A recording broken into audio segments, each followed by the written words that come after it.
An object that should not exist can rewrite our entire story.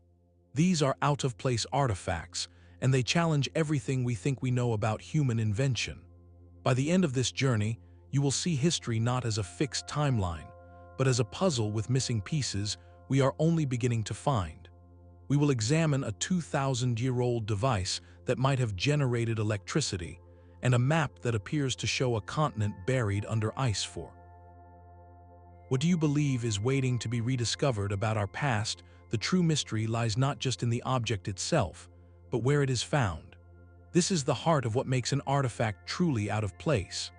A sophisticated clock discovered in a Renaissance workshop is a marvel of its time.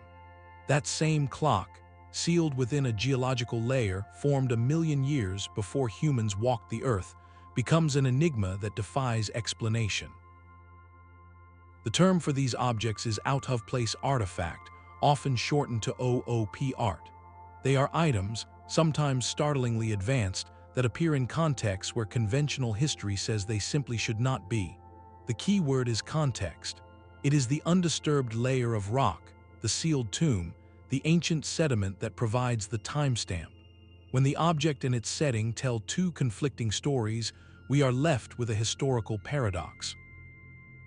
The standard narrative of human progress is one of gradual, linear ascent. We moved from stone tools to bronze, from simple mechanics to complex electronics, over tens of thousands of years. An out-of-place artifact suggests a different possibility, a spark of advanced knowledge that appears, vanishes, and is later rediscovered. Scholars approach these finds with healthy skepticism. Many are revealed to be misstated, misinterpreted, or modern objects that found their way into older settings through natural processes or even deliberate deception. But a small number resist all easy explanation, standing as stubborn questions in the archaeological record. To evaluate them fairly, we must first understand the rules they seem to break. This brings us to our first and perhaps most famous example, a corroded lump of bronze and wood that, when understood, suggests a concept we thought was away. That corroded lump of bronze and wood pulled from a shipwreck became known as the mechanism. For decades, it was dismissed as a navigational astrolabe or a simple calendar. But modern imaging techniques have revealed it to be a staggeringly complex computer, with over 30 precisely interlocking bronze gears. It could predict lunar phases, solar eclipses, and even the irregular orbit of the moon with astonishing accuracy. Its creation is dated to around 200 years before the Common Era. The problem is, nothing of comparable mechanical sophistication appears in the historical record for over 1,000 years afterward. It is a singular masterpiece of engineering, seemingly born out of nowhere and then forgotten, a whisper of a technological path not taken. This artifact alone reshapes our view of Hellenistic science, suggesting a level of mechanical genius we never attributed to that era. Yet another object, far simpler in form, poses an equally electrifying question. In the 1930s, during railway construction near Baghdad, workers uncovered a set of peculiar clay jars. Each jar contained a copper cylinder, sealed at the top with asphalt, and within that cylinder was an iron rod. To an archaeologist, it was a curious but unremarkable find, catalogued and stored away. But to a modern chemist or engineer, the arrangement is instantly recognizable. If you fill that jar with an acidic electrolyte, something as common as vinegar or grape juice, the chemical reaction between the copper and the iron produces a small but measurable electric voltage. In essence, it is a simple galvanic cell, a battery. These artifacts, dated to the Parthian period between 200 years before and 200 years after the Common Era, sat in museum storage for years until someone asked the right question. What was it for? The most compelling theory is electroplating, using the weak current to bond a layer of gold onto a silver object, a practice known in the region. Other scholars suggest it could have been used for medicinal purposes, a mild electric shock for pain relief, or perhaps it was simply a sacred vessel for storing scrolls. The debate continues, but the physical principle is undeniable. Replicas have been built, and they work. This means that the basic concept of generating electricity, a discovery we credit to figures like Volta in the late 1700s, may have been understood and utilized, however modestly, nearly 2,000 years earlier. It is not about powering ancient cities, but about a subtle, practical application of a natural phenomenon. The Baghdad Battery suggests that the spark of electrical knowledge flickered long before we thought it was ever lit. From these potential ancient power sources, we now turn to an artifact carved not from metal, but from stone, one that implies a knowledge of the world's geography that should have been impossible for its time. The geode from the mountains presents a different kind of puzzle entirely.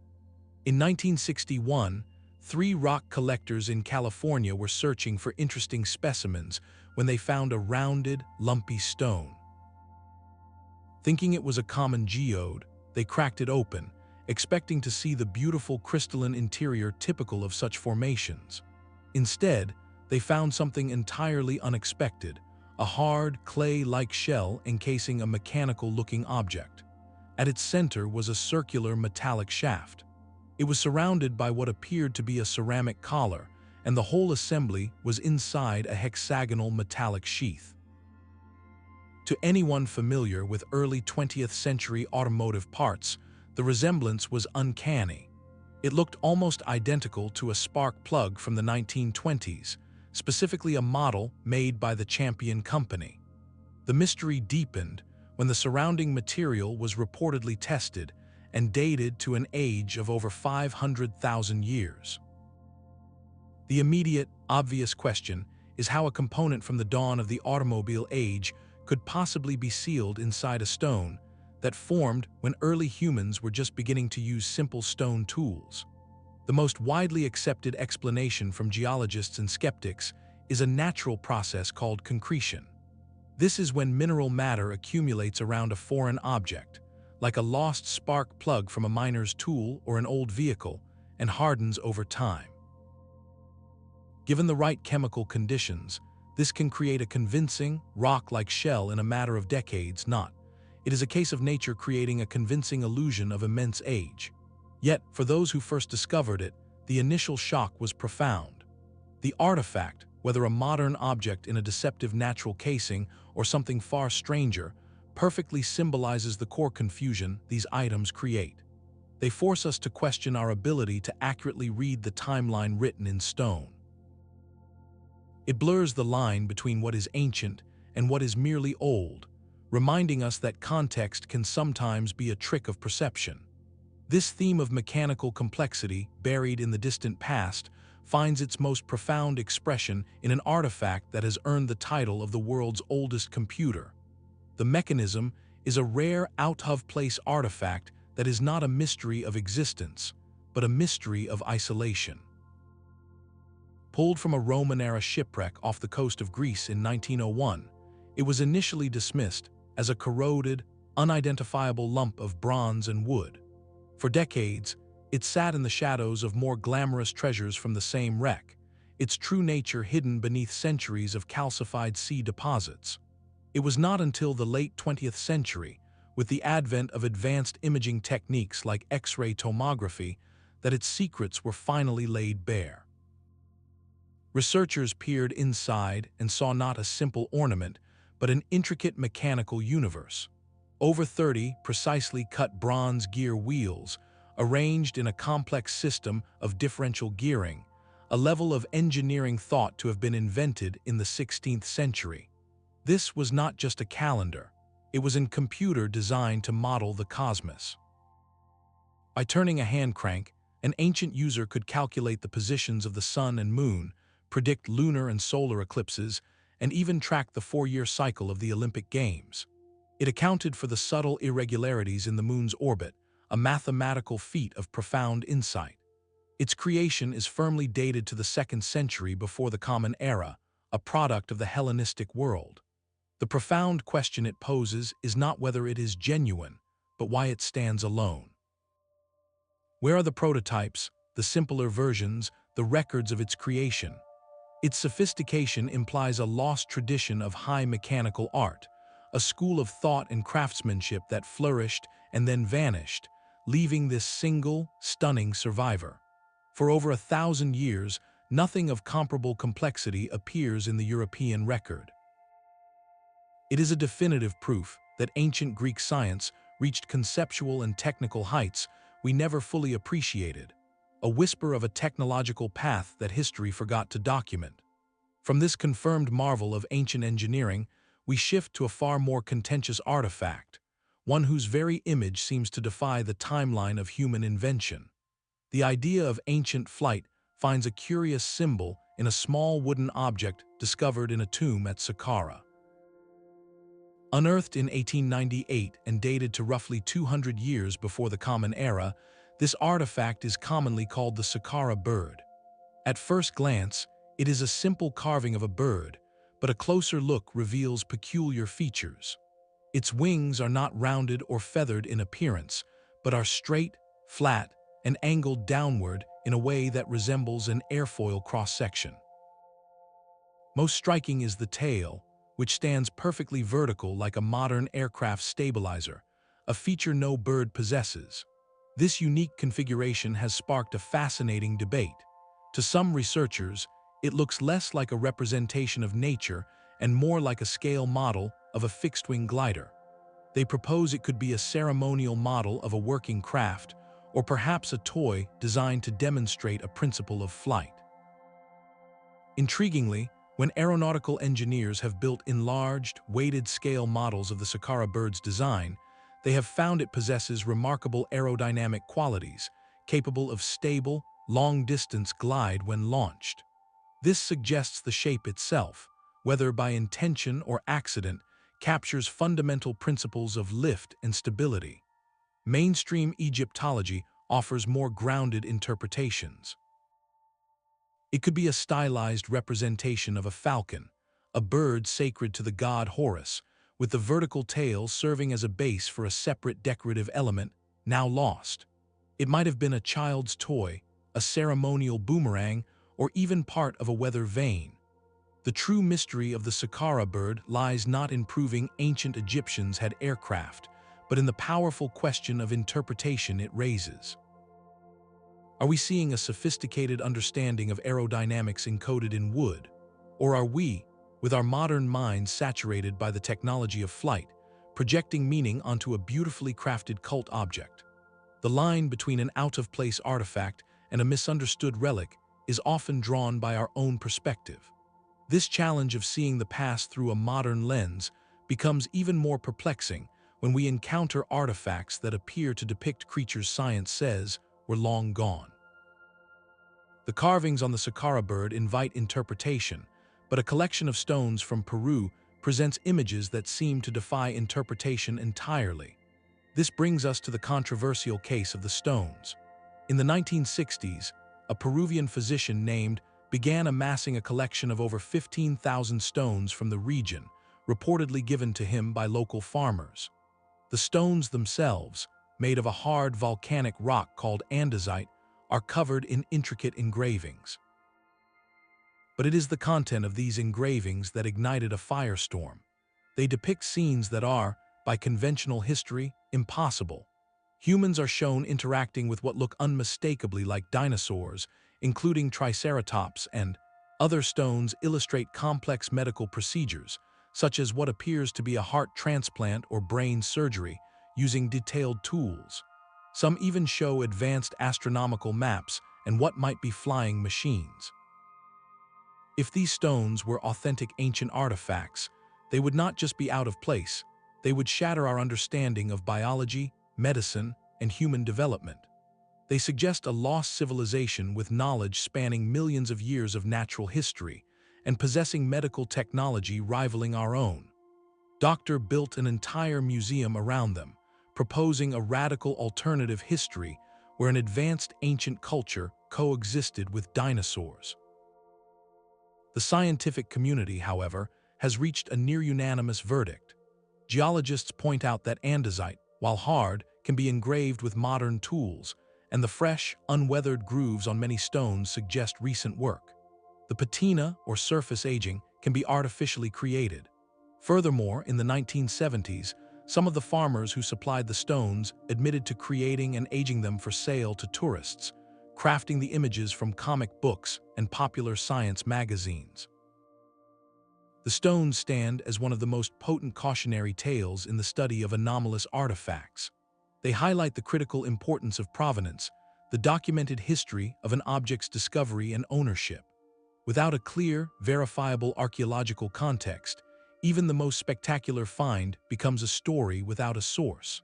This controversy underscores the fine and often blurry line between a potential paradigm-shifting discovery and an elaborate, culturally motivated hoax. It reminds us that the desire to rewrite history can sometimes inspire the creation of evidence rather than its discovery. From these contested narratives carved in stone, we turn to an artifact whose mystery is not in its imagery, but in the very substance from which it is made. The stones serve as a stark reminder of how easily desire can cloud evidence, but other artifacts present mysteries grounded in undeniable physical reality. In the heart of Delhi, a monument of iron stands as a quiet testament to a forgotten science. The iron pillar, erected during the reign of King II around the year 400, rises nearly 7 meters tall. For over 1,600 years, it has endured monsoons, scorching heat, and urban pollution. Yet, despite being made of iron, it shows only the faintest traces of rust, a phenomenon that defies the very nature of the metal. It should, by all accounts, be a crumbling, oxidized relic. Instead, it stands smooth and solid, a metallurgical marvel that has outlasted empires. For centuries, this resistance was attributed to supernatural skill or legendary craftsmanship. Modern science, however, has provided a fascinating explanation. Analysis reveals the pillar is forged from exceptionally pure wrought iron, but its secret lies in a deliberate impurity. The iron contains a high percentage of phosphorus and a low amount of sulfur and manganese. This unique composition, combined with the dry, alternating climate of Delhi, allowed a thin, protective film to form on the surface. This film, called, is a stable compound of iron, oxygen, and hydrogen that acts as a passive shield, preventing the deeper corrosion we see in modern steel structures. The true wonder is not that it does not rust, but that ancient metalworkers achieved this feat through empirical knowledge, likely without understanding the precise electrochemical principles at play. They perfected a recipe and a process that produced a material of incredible longevity. This pillar is not out of place in location, but its technology represents a peak of practical knowledge that was not systematically passed down or replicated on a wide scale in later centuries. It stands as a singular monument to a sophisticated, localized understanding of materials that modern industry, with all its precision, still finds remarkable. This mastery over the physical world finds a parallel in another artifact that suggests a mastery over the conceptual world, a map that appears to chart lands hidden beneath ice for thousands of years. The iron pillar's defiance of time is a testament to localized genius, but what if an artifact suggested a lost, global intelligence? In 1513, an Ottoman admiral and cartographer named compiled a world map, drawing upon source charts he claimed included those used by Christopher Columbus. The resulting document, known today as the map, is a stunning piece of Renaissance cartography, celebrated for its accurate contours of West Africa and the eastern bulge of Brazil. Yet it is the lower section of the map that ignites a historical firestorm. Below the Atlantic, the map depicts a landmass with a detailed, jagged coastline. To many researchers, this land bears a startling resemblance to the northern coastline of Antarctica, specifically the region known as Queen Maud Land. The immediate problem is one of chronology. Antarctica was not officially sighted by European explorers until 1820. An even deeper mystery lies in the map's depiction of this coastline. It is shown not as a frozen, glacial shelf, but as a temperate land free of its massive ice cap. Geological and ice core data tells us that the last time Antarctica's northern coast could have been seen in such a state was over 6,000 years ago, long before any known civilization capable of such precise oceanic exploration. This presents a staggering implication. Did have access to source maps so ancient they predated human recorded history, charts drawn by a seafaring culture that navigated the globe when Antarctica was a different world. Mainstream scholarship offers more conservative interpretations. The land could be a speculative southern continent, a common cartographic convention of the era, perhaps blended with distorted reports from early Portuguese voyages down the African coast. It might represent a composite of South America's southern tip and other rumored lands, accidentally creating a shape that later resembles Antarctica. The lines on the parchment are fixed, but their meaning is fluid, caught between the possibilities of extraordinary preservation and the likelihood of imaginative synthesis. The map does not provide answers, but it frames a profound question about the transmission of knowledge. It asks us to consider whether fragments of an ancient understanding of our planet, from an age lost to time, could have survived through countless copies and translations, finally surfacing in the hands of a 16th-century admiral. This idea of a worldwide prehistoric awareness leads us to another artifact, one found not on parchment, but scattered across the globe in stone, hinting at a shared architectural secret that defies simple explanation. While maps like this challenge our historical timeline, other stories challenge our very place in the cosmos. The tale of the stones is perhaps the most famous out-of-place artifact story that almost certainly never was. According to a narrative that first surfaced in a German magazine in the 1960s, a Chinese archaeologist named Kai, in 1938, explored a remote mountain cave system. There, he reportedly discovered hundreds of neatly arranged, circular stone discs, each with a spiral groove running from the center to the rim. The story claims that alongside these discs were the skeletal remains of individuals of unusually small stature. The initial interpretation was a burial site for an unknown ancient tribe. Years later, so the story goes, a researcher examining the discs under a microscope made a stunning claim. The spiral grooves were not decorative, but actually a continuous line of tiny, microscopic hieroglyphic characters. When translated, this writing allegedly told an incredible story. It described the journey of the people, beings who crashed their spacecraft in the mountains thousands of years ago and could not return home. This narrative became a cornerstone of ancient astronaut theories, suggesting definitive proof of extraterrestrial contact in humanity's distant past. There is only one overwhelming problem with this entire account. No credible evidence has ever been produced to confirm the existence of the discs or the skeletons. No major museum in China or elsewhere has them in their collections. No photographs of the actual artifacts from the original expedition have been. The principal figures in the story, like Kai, cannot be reliably traced in archaeological records. Scholars and skeptics alike have traced the tale back to its magazine origins, labeling it a clever piece of speculative fiction that was later repeated and embellished as fact. The stones are not an out-of-place artifact, but an out-of-evidence legend. Their true significance lies not in rewriting history, but in demonstrating the powerful mythology that can grow around the very idea of these objects.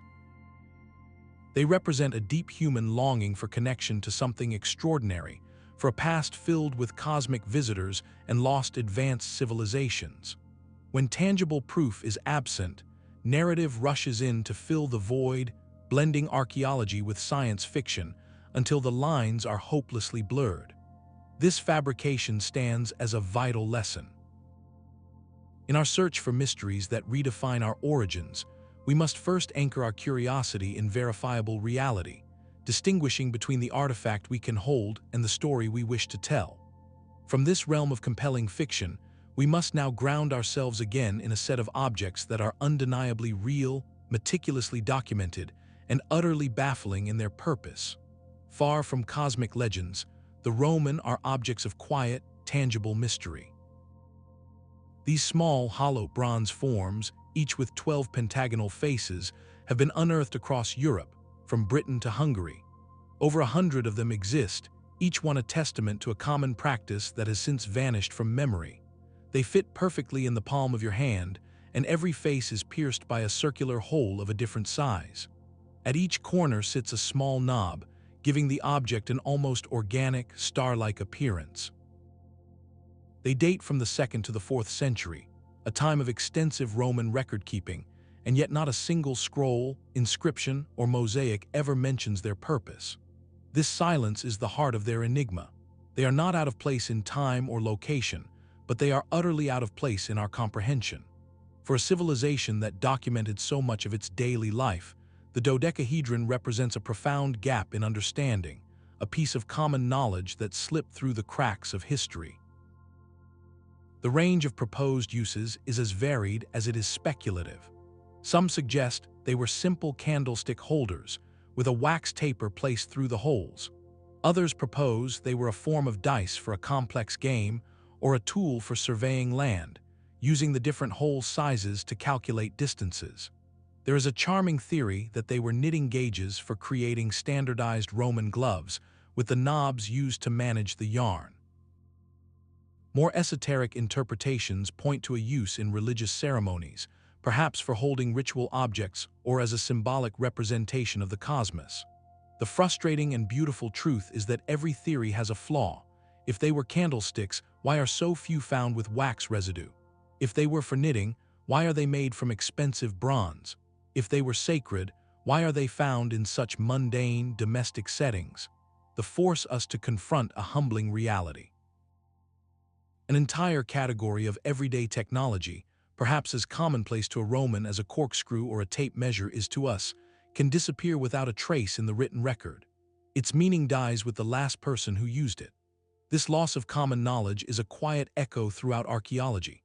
We can reconstruct grand political narratives from stone inscriptions, but the subtle, tactile wisdom of daily life, the purpose of a well-crafted bronze object passed from hand to hand, can evaporate like mist.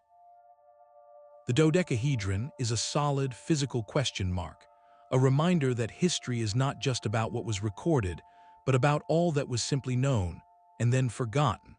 The silence surrounding the Romans speaks of lost common knowledge, but another set of inscribed artifacts tells a very different story. The Viking swords shout their identity with a clear, stamped message. Found in riverbeds and burial sites across northern Europe, these weapons date from the 9th to the 11th centuries, a period often labeled the Dark Ages. Yet, the name etched into their blades, plus Ulfberht, is a mark of pride and a signature of supreme quality.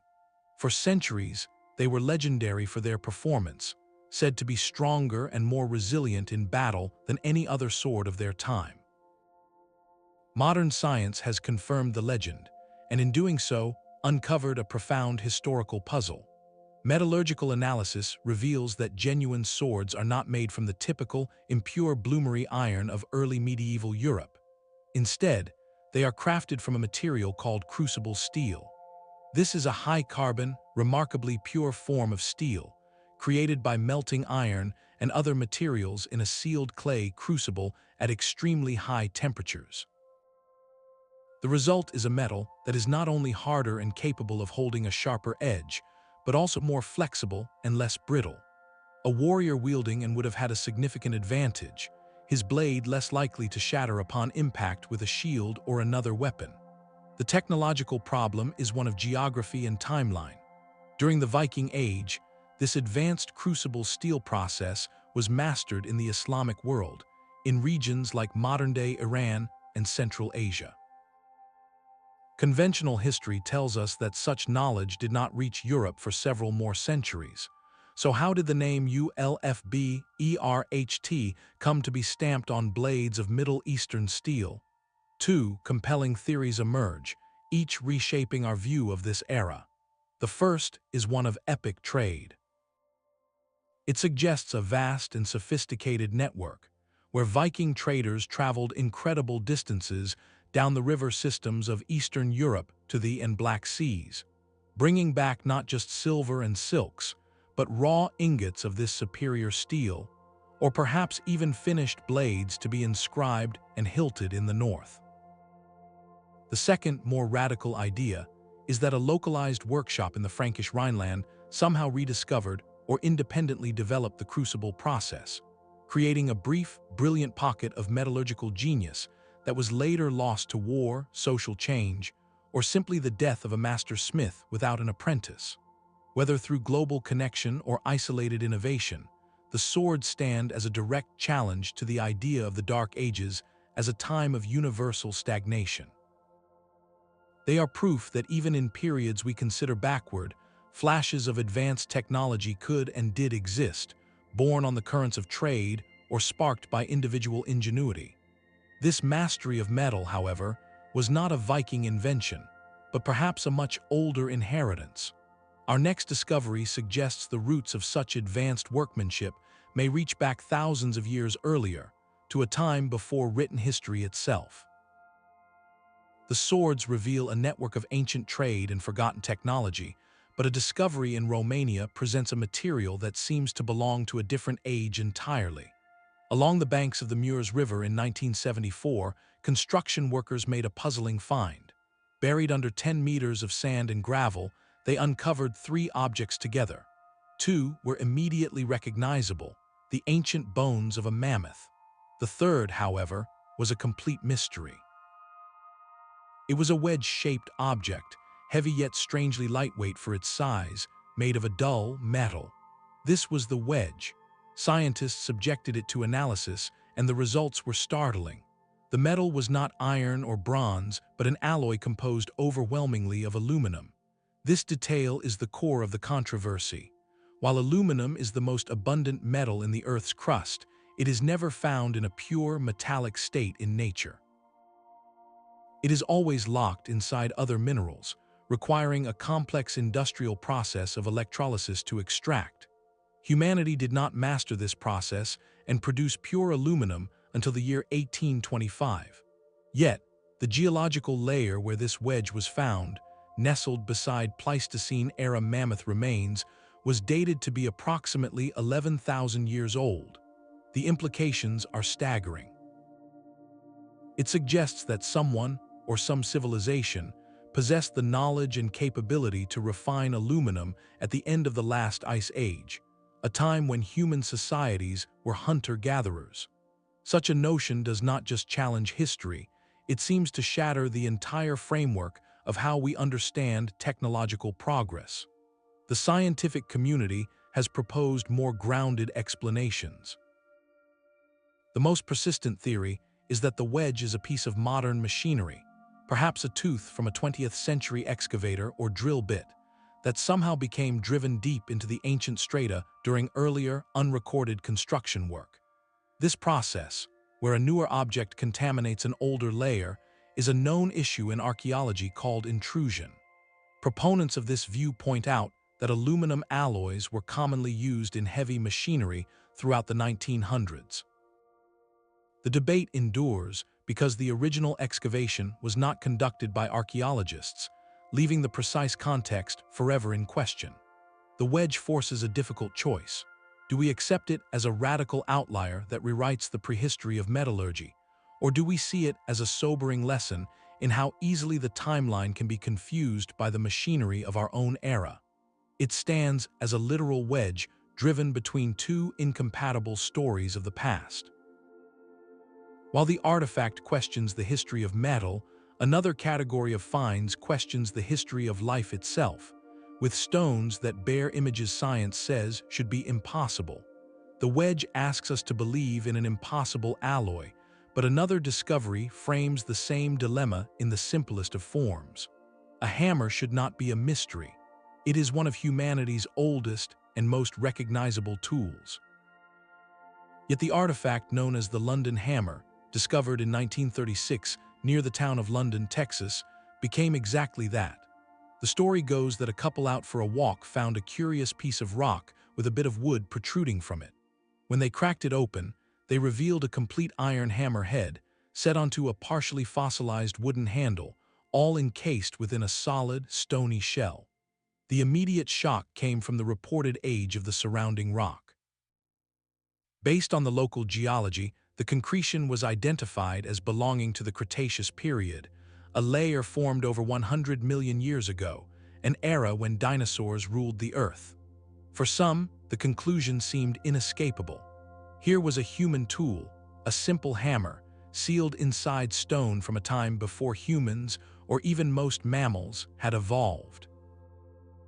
It was presented by some as definitive proof that modern humans walked the Earth alongside giant reptiles, a notion that would overturn everything we know about biology and deep time.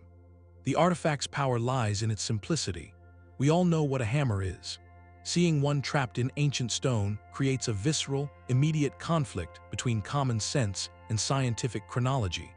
It feels like a direct contradiction, an object from our world imprisoned in a world that should not contain it.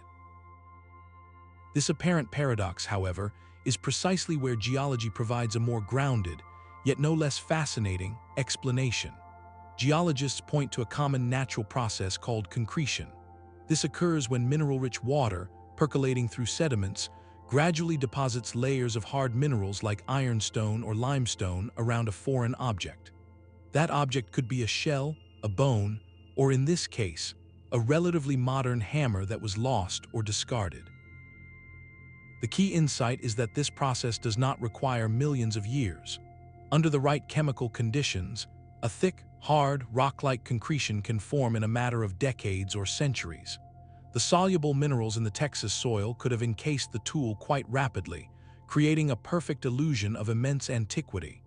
Furthermore, the design of the hammer head itself is consistent with late 19th century American tools, not some primordial design. The wooden handle, while mineralized, shows a craftsmanship familiar from that era. So the most likely story is not one of time travelers or antediluvian blacksmiths, but of a simple loss. A miner or farmer in the 1800s drops his hammer. It falls into a crevice or a soft, mineral-rich mud, and over a few generations, nature does the rest, cementing it into what future discoverers would mistake for primordial bedrock. The London hammer is in context. It teaches a crucial lesson for any investigator of the anomalous. Before invoking lost civilizations or rewritten timelines, we must first exhaust the ordinary explanations. Nature is a brilliant forger, capable of creating scenarios that look impossibly ancient through straightforward, if poorly understood, chemical artistry. This hammer does not prove humans lived with dinosaurs, but it powerfully demonstrates how our desire to find the extraordinary can be captivated by nature's talent for creating convincing illusions. It reminds us that the true investigation often begins not with a question of what, but a question of how. How did this object come to be in this place, in this state? The answer is usually found in the quiet, slow chemistry of the Earth itself, a process that demands patience from those who seek to read its stories.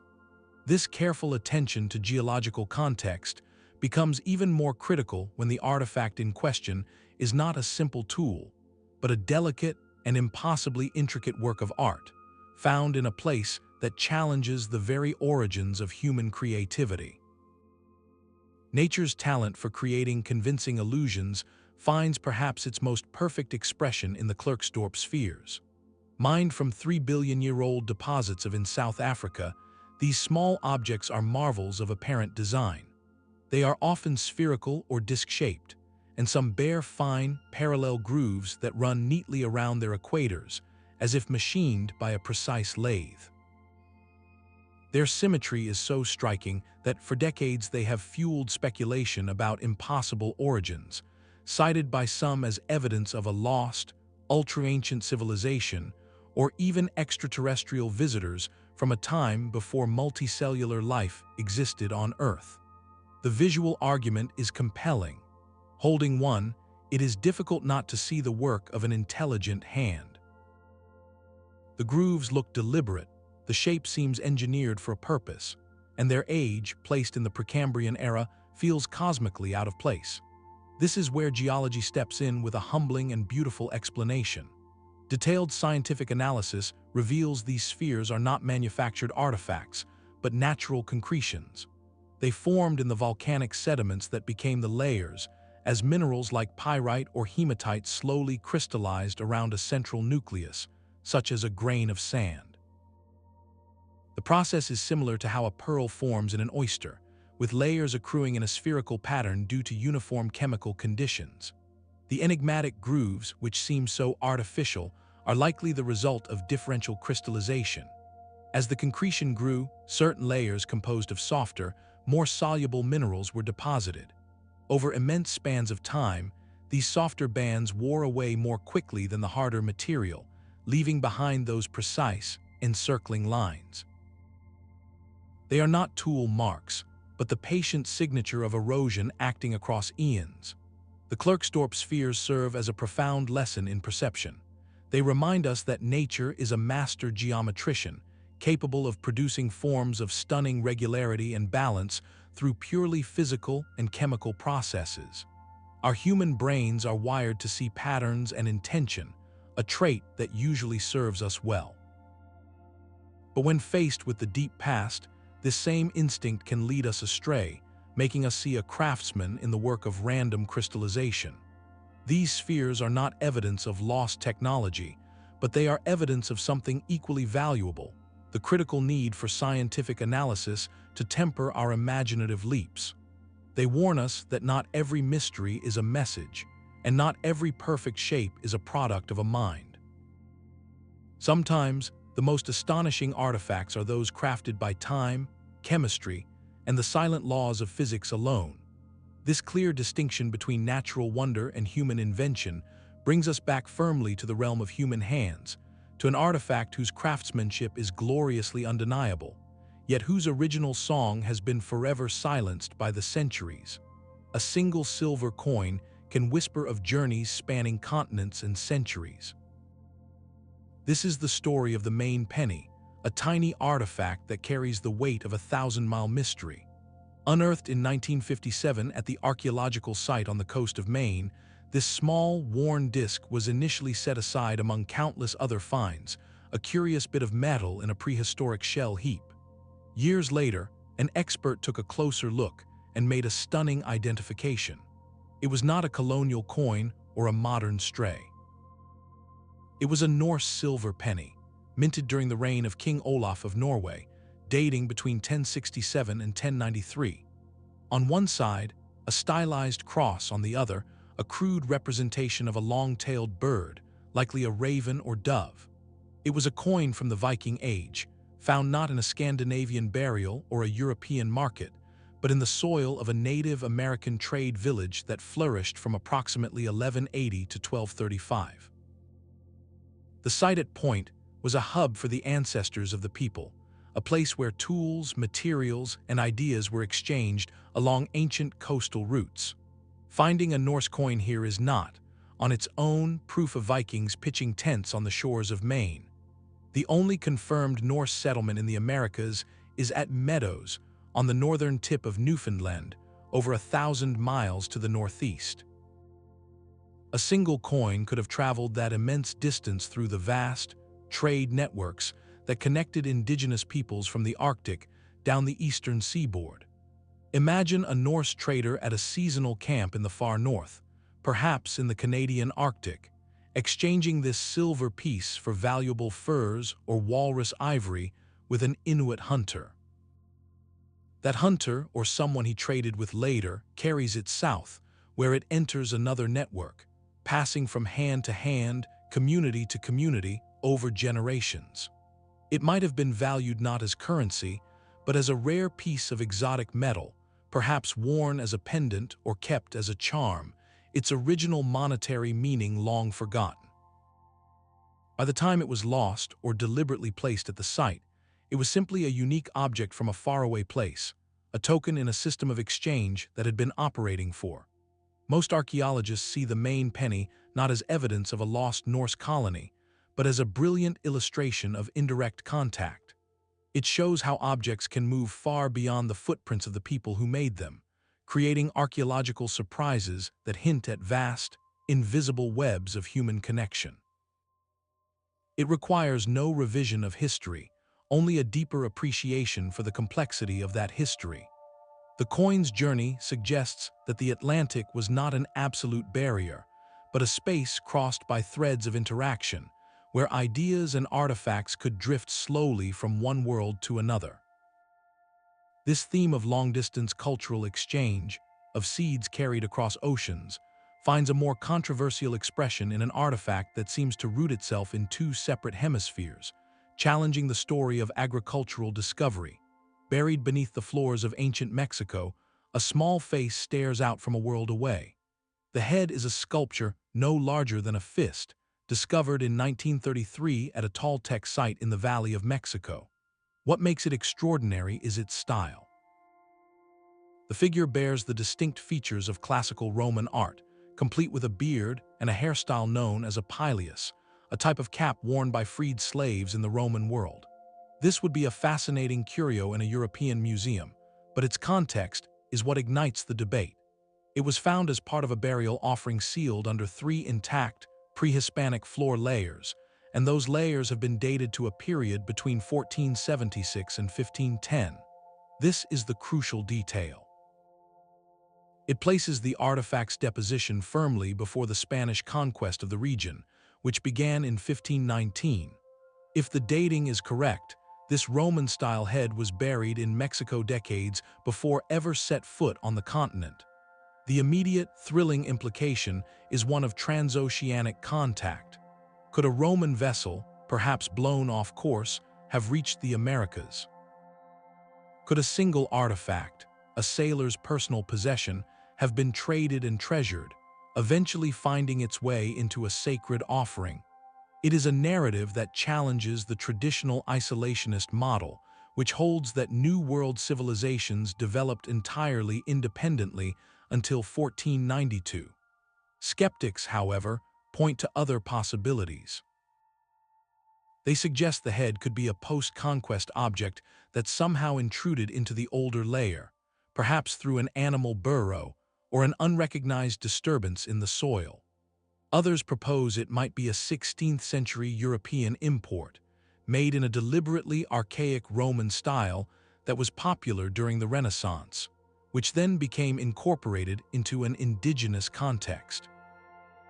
The debate remains unresolved because the artifact sits at a frustrating crossroads, a single data point that is too compelling to dismiss, yet too isolated to confirm a paradigm shift.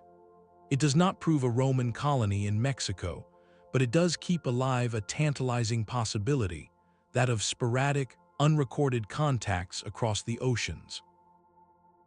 These contacts would not have been colonization events, but fleeting moments of meeting, where a single object could cross from one hand to another, leaving a silent, enigmatic clue for future generations to ponder. It represents the idea that the vast oceans may have been less of an absolute barrier and more of a formidable, but occasionally crossable, highway. This notion of encoded knowledge crossing vast distances finds a different expression in an artifact that seems to map not geography, but the very heavens above. The Sky Disk is a masterpiece of Bronze Age cosmology, forged not from mystery, but from profound understanding. Discovered by illegal treasure hunters in 1999 near the town of Germany, this artifact is a bronze disc about the size of a dinner plate, adorned with stunning gold leaf symbols. Scientific analysis places its creation around 1600 years before the Common Era, making it the oldest known concrete depiction of the heavens. The arrangement is deliberate and breathtaking. A cluster of 7 gold dots is almost universally recognized as the Pleiades star cluster, a celestial marker of immense importance to ancient agricultural societies. A large golden circle and a crescent shape likely represent the sun or full moon and a waxing moon. Most remarkably, 2 graceful arcs were later added along the disk's edges, and their angular span precisely matches the difference between the sunrise and sunset positions at the summer and winter solstices from that location. This is not random decoration. It is a functional, portable instrument, a fusion of art, science, and likely sacred belief. It served as a sophisticated agricultural calendar, telling its Bronze Age users when to plant and when to harvest based on the moon's phase relative to the Pleiades. It a lunisolar calendar system, reconciling the cycles of the moon with the solar year. The sky disk does not shatter our timeline, it enriches it beyond measure. It proves that over 3,600 years ago, people in Central Europe were not just looking at the stars. They were mapping them, measuring their movements, and embedding that knowledge into a physical object to structure their society and rituals. It expands our appreciation of prehistoric intellect, showing that the drive to comprehend the cosmos is a human constant, appearing with startling sophistication long before the great civilizations of the Mediterranean. This artifact reminds us that sometimes the most revolutionary discovery is not one that contradicts history, but one that reveals a depth we never knew was there. The story of a hammer sealed in stone is not a singular mystery, but a recurring theme in the search for out-of-place artifacts. Decades before the London hammer was discovered in Texas, a nearly identical report emerged from a quarry in Scotland. In 1844, workers at quarry were splitting a large block of solid sandstone when they made a startling discovery. Embedded deep within the stone was a broken piece of an iron tool, its shape clearly that of a hammer or a pick head. The sandstone block itself was geologically dated to the Devonian period, an era over 400 million years old, a time when the first primitive plants were just beginning to colonize the land and animal life was confined to the seas. The apparent contradiction was profound. A man-made iron object, seemingly imprisoned in rock formed long before the evolution of dinosaurs, let alone humans. This artifact, known as the hammer, presents the same visceral puzzle. It feels like a direct, physical impossibility, an item from the industrial age trapped in a world of primordial silence. Yet, as with its Texan counterpart, the explanation lies not in rewritten timelines, but in a nuanced understanding of how stone can form. The most plausible geological explanation is a process called concretion, but with a specific twist. Imagine a miner or quarryman in the early 19th century accidentally leaving his broken tool in a crevice or a soft pocket of sediment within the quarry wall. Over time, mineral-rich water, percolating through that cavity, begins to deposit layers of dissolved silica, iron oxides, and other minerals. This natural cement slowly fills the space, binding the tool fragment, and the surrounding sand grains into a new, hard, rock-like mass. To the workers who later split that block, the concretion appeared indistinguishable from the native, ancient sandstone that surrounded it. They were not splitting a 400-million-year-old rock that had grown around a hammer. They were splitting a much younger, secondary formation that had perfectly mimicked the appearance of the older stone. These hammer and rock stories form a distinct and persistent category of out-of-place artifacts. They are powerful because they are simple and relatable. We understand a hammer. Seeing one out of its time creates an immediate cognitive jolt, while modern geology consistently provides a clear, natural mechanism for their creation. These objects endure in popular culture as potent symbols of temporal paradox. They represent our fascination with the idea of anachronism, of something being so obviously out of step with the world around it. They are less about challenging science and more about challenging our perception, reminding us that the Earth itself is an artist, capable of crafting convincing illusions that can make decades look like eons. From these geological puzzles formed by nature's patient chemistry, our search now turns to biological mystery, an artifact that presents not a tool in stone, but a seemingly impossible fusion of two distinct worlds of craftsmanship. Claims of ancient life from beyond our world bring the out-of-place artifact debate into the realm of modern astrobiology. In 2023, a scientific paper ignited a firestorm by presenting a startling assertion. Researchers claimed that several meteorites recovered in Sri contained within their structure the fossilized remains of microscopic algae and other simple organisms. If true, this would be monumental evidence for the theory of panspermia, the idea that life's basic building blocks, or even life itself, can hitch rides on asteroids and comets, seeding planets across the cosmos. The implications are staggering. It would suggest life is not a unique miracle of Earth, but a cosmic commonplace, and that our own origins might literally be written in the stars. The meteorite fragments themselves became the ultimate out-of-place artifacts, not in human history, but in the history of our solar system, carrying biological signatures where only geology should exist. The scientific community, however, responded with intense scrutiny and widespread skepticism. The central criticism focused on contamination. Critics argued that the microscopic structures identified as extraterrestrial fossils bore a striking resemblance to common terrestrial fungi and diatoms, types of algae found abundantly in soil and water on Earth. The process of a meteorite falling through the atmosphere, impacting the ground, and being collected presents numerous opportunities for such microorganisms to infiltrate its cracks and pores. To prove an out-of-place artifact in this context, one must prove beyond doubt that the biological material was sealed inside the rock before it ever entered our atmosphere. This has proven an exceptionally high bar to clear.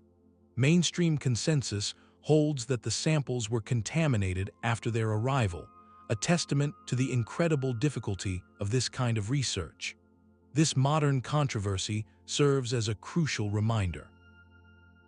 The desire to find revolutionary evidence is powerful, but the standards of proof must be even stronger.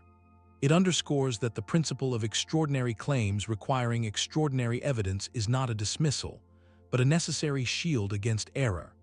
Every potential out-of-place artifact, whether a 2,000-year-old battery or a rock from space, must survive the same rigorous gauntlet of peer review and alternative explanation. The Sri meteorite case shows this process in real time, a living example of how science slowly, carefully, separates compelling possibility from discovery. From this high-stakes search for life among the stars, our next artifacts are found in the opposite setting, buried deep within the ancient, pressurized darkness of the Earth itself, where they pose questions not about biology, but about human presence in deep time. Deep within the dense, black heart of a coal seam, another impossible object seemed to surface. In 1885, at a foundry in Austria, a worker splitting a block of tertiary-era coal made a curious discovery. Inside the solid fuel, as if placed there by some unseen hand, was a small, heavy, cube-like object. It was composed primarily of iron, with carbon and traces of other elements, and its surfaces were remarkably smooth, with a distinct groove running around its midsection. To those who first held it, the object, which would become known as the Salzburg Cube or the iron, looked unnaturally geometric, almost machined. The immediate and thrilling implication was clear. Since the coal bed formed from ancient plant matter over tens of millions of years ago, long before modern humans evolved, the cube must be a product of an impossibly ancient intelligence. It was a puzzle sealed in carbon, a manufactured artifact from a time when nothing should have been manufacturing anything. This discovery arrived at a pivotal moment in the 19th century, just as the sciences of geology and archaeology were solidifying our understanding of deep time and human antiquity. The Salzburg Cube became one of the first widely discussed out-of-place artifacts, a physical challenge thrown at the feet of a young scientific establishment. It forced experts to ask new kinds of questions, not just about history, but about the natural world's ability to mimic the artificial. Could nature, through sheer geological pressure and chemical chance, produce an object that looked so deliberately shaped? The debate raged for decades, with some researchers insisting on its artificial origin, pointing to its symmetry and the mysterious groove. Modern analysis, however, has provided a more humbling, though no less fascinating, resolution. Detailed examination reveals no definitive tool marks or evidence of smelting. The current scientific consensus is that the cube is most likely a natural iron concretion, possibly a fragment of a meteorite that fell to Earth in the distant past. The immense pressures involved in coal formation, acting over eons, could have molded this lump of metal into its surprisingly regular form. The enigmatic groove is likely a seam where two different mineral layers met and crystallized, a natural parting line created by geological forces. What first appeared as a product of intelligence was, in all probability, a masterpiece of planetary chemistry and pressure. The true legacy of the Salzburg Cube is not as proof of ancient astronauts or lost civilizations, but as a foundational case study. It represents the dawn of a phenomenon, the moment we began systematically encountering objects that seemed to defy context. This early controversy taught researchers a crucial lesson that still guides the field today. Before declaring an object out of place, one must first exhaust a deep understanding of place itself, the slow, powerful, and often surprising processes that shape our planet. The cube shifted the conversation from mere speculation to a more disciplined inquiry, forcing a separation between what feels artificial and what can be proven to be so. It stands as a monument to a turning point when the search for mysteries became a dialogue with geology. This journey of careful discernment brings us to our final artifact, one whose beauty is undeniable, whose origin is known, yet whose profound and haunting inspiration remains one of history's most captivating enigmas. The crystal skulls gleam with a cold, perfect beauty that seems to whisper of lost worlds. These life-sized carvings, sculpted from a single block of clear or milky quartz, are among the most visually arresting objects ever linked to ancient mysteries. For over a century, they were presented as masterpieces of pre-Columbian craftsmanship, attributed to the Maya or Aztecs. The most famous, like the Mitchell-Hedges skull discovered in the 1920s, was said to be so flawless, with its detachable jaw and impossibly smooth surfaces, that it could not have been carved with the stone and copper tools available to those civilizations. It was proposed as an out-of-place artifact of the highest order, a technological marvel out of sync with its presumed time. The skulls became central icons in popular culture, symbols of arcane knowledge and psychic power, their origins shrouded in romantic tales of jungle adventures and secret temples. This captivating narrative, however, began to fracture under the focused light of modern science. In the early 2000s, researchers subjected several of the most prominent skulls, including those held by the British Museum and the Institution, to detailed microscopic analysis. The story told by the stone was unequivocal. The fine, parallel grooves and precise circular patterns left on the quartz were not made by handheld abrasives or ancient drills. They were the unmistakable signature of high-speed, rotary jewelry tools developed in the 19th century, tools that used diamond-tipped bits and industrial polishing compounds. The evidence pointed not to ancient, but to workshops in Germany and France in the late 1800s, a time of intense Western fascination with exotic cultures and a booming market for archaeological curiosities. These skulls are not out-of-place artifacts, but masterpieces of a different kind, brilliant deceptions born from skilled artistry and a public eager for mystery. Their legacy is a crucial, humbling chapter in our story. They teach that the most seductive mysteries are not always the oldest, and that the desire to believe in a more wondrous past can sometimes be the very engine that creates the illusion. They remind us that verification must walk hand in hand with wonder, and that sometimes, uncovering the truth behind a fake can be as enlightening as discovering a genuine artifact. It is a lesson in looking beyond the surface glow to examine the subtle marks left by history and by human hands. Having journeyed through these 20 artifacts, from the confirmed genius of the mechanism to the crafted illusion of the crystal skulls, a larger pattern comes into focus. We are left not with a single rewritten history, but with a far more complex and intriguing landscape. What do these persistent enigmas, both real and imagined, ultimately tell us about our own story? The gleam of a crystal skull or the impossible lines of a stone present a powerful choice. Do we see a doorway to a forgotten world or a mirror reflecting our own desire for one? Navigating the world of out-of-place artifacts demands a disciplined mind, a toolkit for separating signal from noise. This work rests on three pillars. The first is provenance, the unbroken chain of custody from the moment of discovery.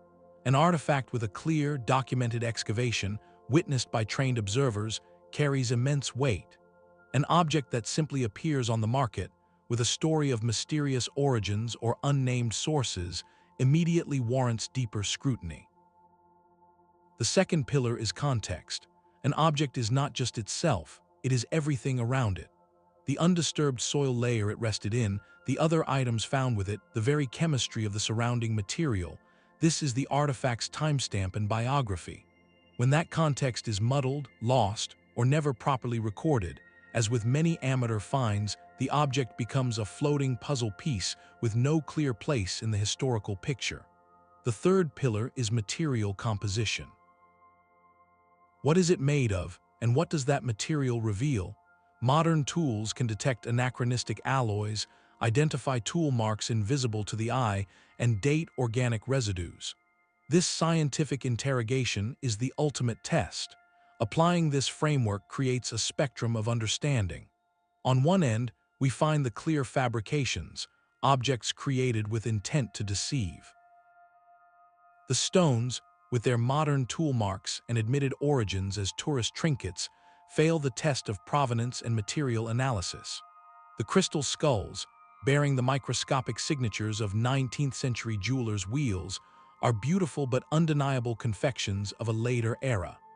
These are not mysteries of antiquity, but mysteries of modern motivation, revealing more about the time of their creation than the past they pretend to represent. In the middle of the spectrum lie the honest misunderstandings. The London hammer and the artifact are not hoaxes, but powerful illusions. They fail the test of context, not because the context was faked, but because it was misread. The natural process of concretion, where minerals cement around a modern object, created a perfect geological disguise, making decades look like eons. These objects teach a humbling lesson about the patient, creative power of the earth itself, which needs no intelligence to craft forms that stir our imagination. Then, at the far end of the spectrum, we find the rare, resilient anomalies that withstand every probe. The mechanism is the gold standard. Its provenance is the sealed environment of a shipwreck. Its context is among other treasures of its period. Its material and craftsmanship are consistent with its time, yet its complexity is so extraordinary it expands our very definition of what that time was capable of. It forces a legitimate, evidence-based revision of history, not by breaking the rules, but by revealing a depth of Hellenistic science we had simply missed. This triage, hoax, misunderstanding, genuine anomaly, is not about dismissing wonder. It is the essential, respectful work of seeking truth. It ensures that the few real whispers from the past are not drowned out by the loud echoes of our own fantasies. The goal is not to prove a preconceived idea of ancient astronauts or lost supercivilizations, but to listen carefully, with both an open mind and a critical eye, to what the artifacts themselves are actually saying. Sometimes they tell a familiar story with richer detail. Sometimes they tell a story we never expected to hear. And sometimes they remind us that the greatest mystery is our own relentless drive to uncover the truth, no matter where it leads. The artifacts we have explored together, from the intricate gears of the mechanism to the quiet mystery of the Roman, paint a portrait of a past that is far from settled. Our journey reveals that history is not a closed book, but a living, breathing puzzle, with pieces still being found and fitted into place. While many of these objects have found satisfying explanations within the frameworks of geology, archaeology, and careful science, their collective presence serves a higher purpose. They challenge us, as students of the human story, to remain humble about the limits of our own knowledge. Each enigma, whether solved or still open, whispers that the narrative of our past is likely more complex, more interconnected, and far more inventive than our textbooks sometimes allow. We see not a single, linear path of progress, but a tapestry woven with threads of forgotten innovation, astonishing trade networks, and moments of genius that flickered and then faded from common memory. The true value in studying these anomalies lies not in using them to prove any single alternative history, but in cultivating a spirit of rigorous and open-minded curiosity. It is about questioning our assumptions, demanding clear and verifiable evidence, and having the courage to rewrite our narratives when the facts genuinely demand it. Perhaps the greatest invention these out-of-place artifacts ultimately challenge is our own overconfidence, our tendency to believe we have the past completely figured out. They invite us to keep looking, keep questioning, and remain forever fascinated by the endless depths of the human journey. Thank you for exploring these captivating mysteries with me. If you have your own thoughts on these artifacts, or know of another puzzling relic that makes you wonder, I would love to hear your perspectives in the comments below. And for more deep dives into history's greatest enigmas, be sure to subscribe.